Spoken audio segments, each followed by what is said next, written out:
Oh, what a way to start the day. So one of the beauties of the PA14 is you can kind of treat it like a stand-up paddleboard as you get now. It just makes life nice and easy. And the terrain is exactly the same once you get out to that 3 or 4 metre mark, and that's why here you get a whole bunch of great species to choose from King George whiting, flathead, pinky snapper, Australian salmon. I was out yesterday and it was metre swells and it was horrendous, and we managed to catch a few good fish, but we had to work hard for them. And then right now, look at that, that sun is just coming up. Port Phillip Bay looks more like a lake at the moment. And look at that, crystal clear waters.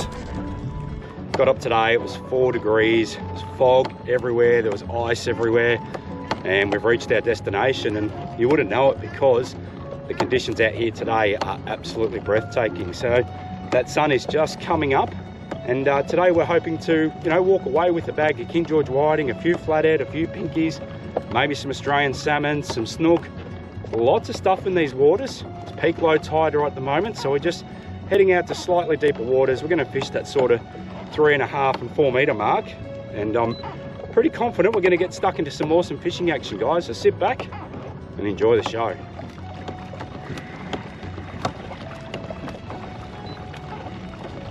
So this is where we're going to start our day, and you can see that. Look at that, we're already starting to see quite a bit of stuff on the sounder there. We'll zoom right in.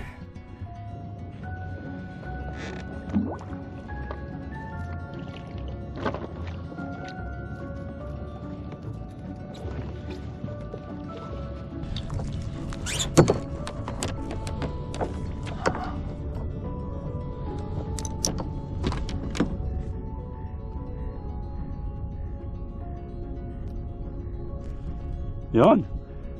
Oh, we're both on. This feels all right too. This will be a first whiting of the day. Oh, I can tell by his swimming action. Oh, he's a good one. Yeah, he's a good whiting, this one. There we go. That's a nice, this is a big whiting.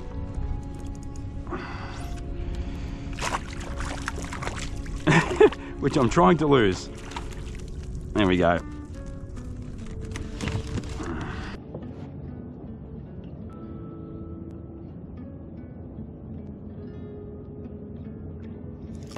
Yep.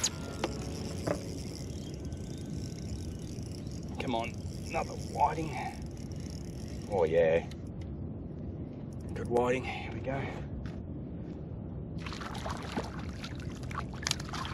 All right, there we go. Alrighty, so I've just anchored up now, and there is our second King George of the day. But the good news is we are in the right area. That's 2 catches in about 5 minutes. I'm anchored up in a spot here, so hopefully a bit of luck. We're going to get stuck into plenty of these beautiful King George whiting.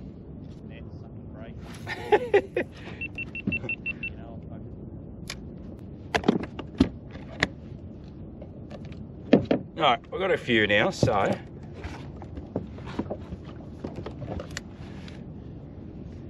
oh, straight on the drop. Look at that. That's a whiting. Yeah, it's a good whiting. There we go.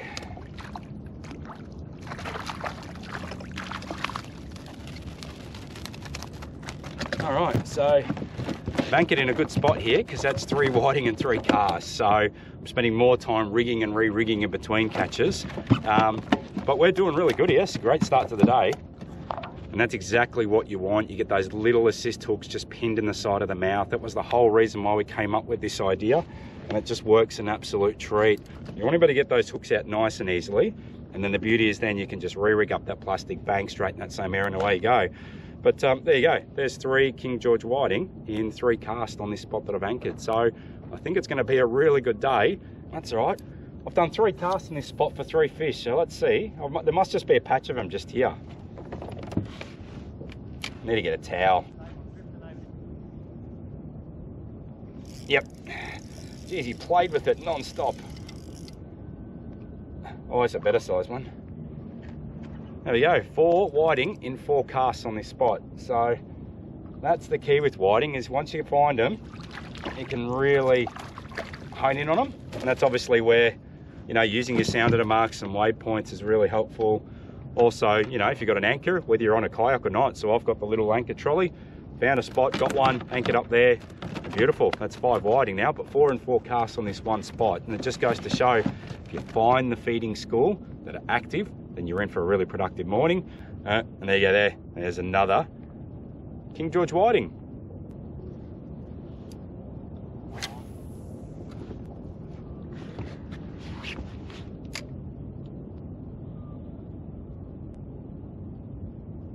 Oh, he's on. Oh, I could hear it. Stopped here. Oh, here we go. That's a good fish. I won't move just yet. Oh, he hit hard, that one. There we go. Same thing. Well, there you go. There's no. Oh, number 6. He's on the smaller side. He can go. Tide away fish. Oh, well, this. Yeah. Alright. Boats come through. Oh my god. Tangles. Alright. So what I've done is I've lifted the anchor. I'm getting back on the drift, and the water movement is just so nice and slow now. So we're drifting at a very slow speed, and yeah, I've picked up another smallest King George whiting. I haven't found many big ones yet, so they're all sort of between that low 30s and mid 30s at the moment. But so we'll give this one a measure. Again, I've got no interest in keeping the smaller ones. I really want to keep ones that are 35 and above. If we get the little tape measure on him, I reckon he'll be probably about 31, 32, so we might find his way back.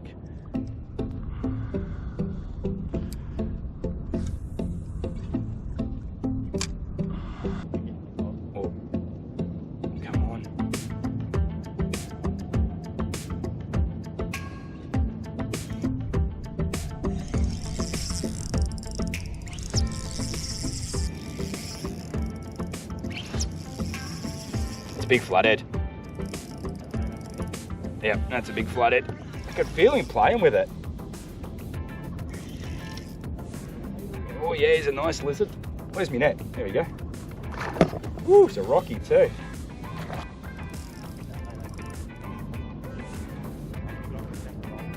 Yeah, there we go. That's a nice lizard. There you go, look at that. What an awesome fish, eh? They just look so cool. Look at those spots. Prehistoric. Awesome looking thing. Sorry mate, you're going to find your way into the esky. Obviously be very careful, watch out for those spines. But the rock flathead are awesome because they got all those beautiful spots underneath their belly all the way down. So just going to grab the lip grips and you just support the belly, and they tend to just calm right down when you do that. But there you go, that is a beautiful flathead. And right on slack tide, and I always find around here, the whiting just tend to go off the bite for about half an hour, and that's the perfect time to rip out a few bigger soft plastics and try and get stuck into a few beautiful flathead like that. And I love the Rockies because just their fins stand out really proud. They've got those beautiful spotting colors on them. Look at that, that's a beautiful looking flathead, and also a very good eating fish, very easy to clean and fillet. And I tell you what, you shallow fry those and they're absolutely perfect. Got about 6 or 7 King George whiting and a beautiful flathead, and that's a great start to the day. Come on, I can feel you playing.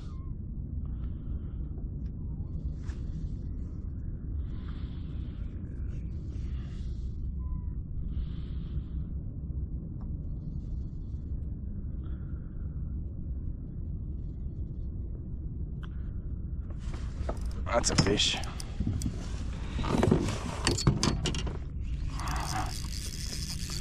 There we go, finally. Oh, we've got a double hook up here. Yep, we do. All right, we're going to be nice and quick here. Double hook up. Hopefully they're both whiting. Yeah, they are too.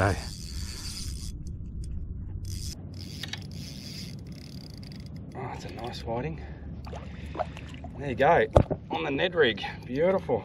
All right, so there you go, there's another King George whiting, beautiful size. And what's really cool about this one is I've been experimenting with these, and that's with those Ned rigs, and that's where I've got a Z-Man ST grub in pumpkin seed. And basically what happens is it keeps it upright, you've got the buoyant tail, That just drags on the bottom, and straight away we've got a King George whiting on that. So that's a good technique, and there's another whiting. At this stage, things start to change as the wind changes from a northerly to a pure southerly, and the sun disappears, and we've got some overcast conditions to fish in.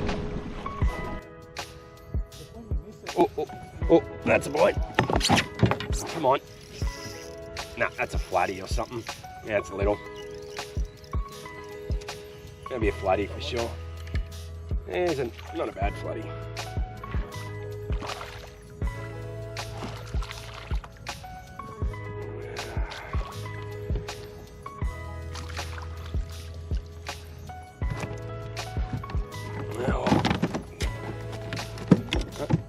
Two of them. Look at that.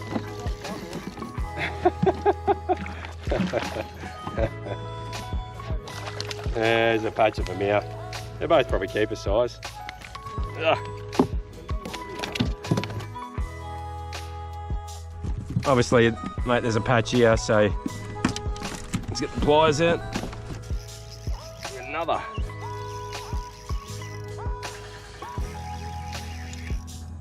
Yeah, good flatty spot.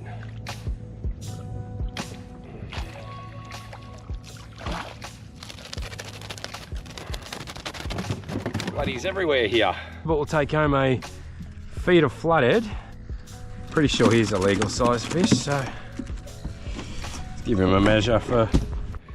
And that wind's just starting to get up now. So what we've done, we just drifted away from that. And as soon as we've done that, we're now starting to pick up a good feed of flathead. So, and it can be quite unrewarding sometimes when you're putting in the hours and you're not getting the catches, which is something I'm sure a lot of anglers can relate to, especially those starting out with soft plastics.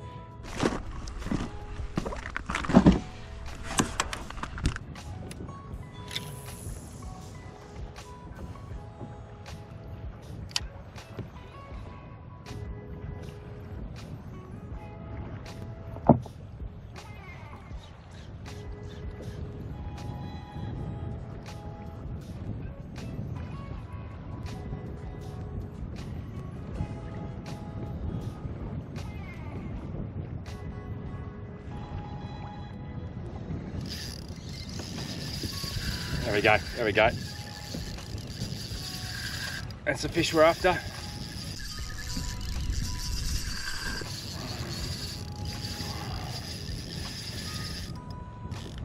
Okay. All right, my God, we have worked hard for this one. Definitely don't want to lose this fish. Swimming this way. Oh yeah, it's a nice fish. There we go.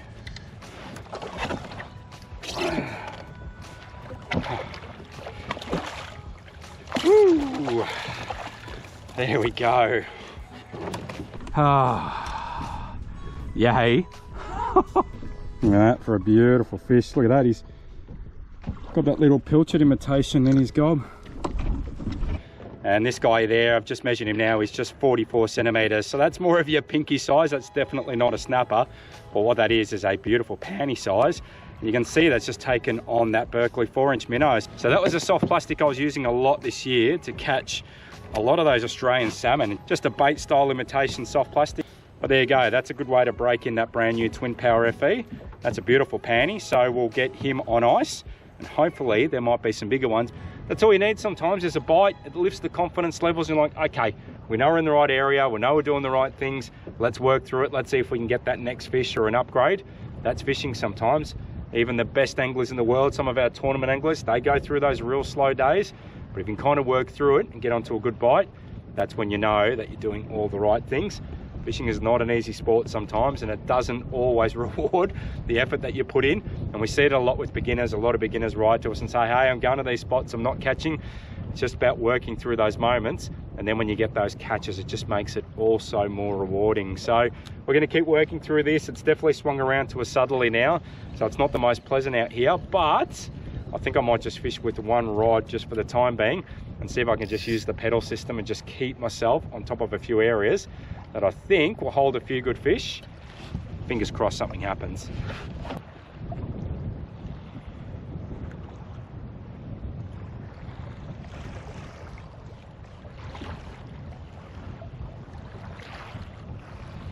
Come on. Yep. Come on.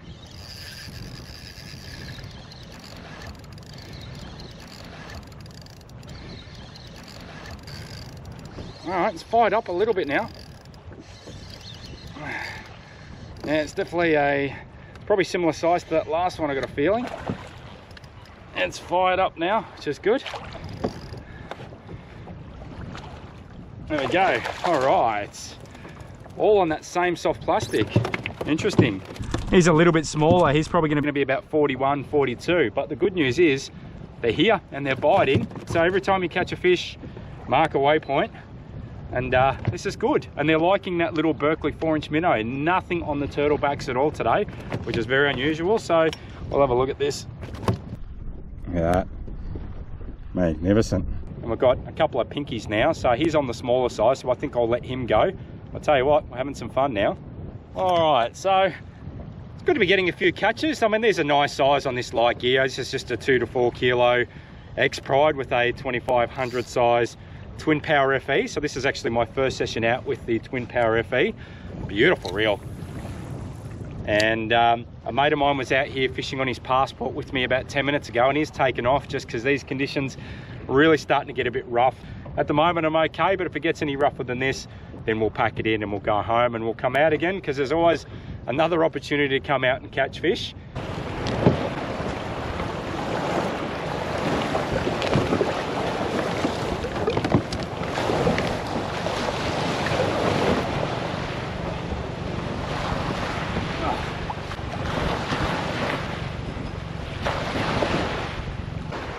Oh well, that's a wrap. We're back on land and it got pretty lumpy out there towards the end, so I probably stuck it out for about half an hour more than what I should have, because yeah, that wasn't the easiest ride coming back in. That was pretty punishing.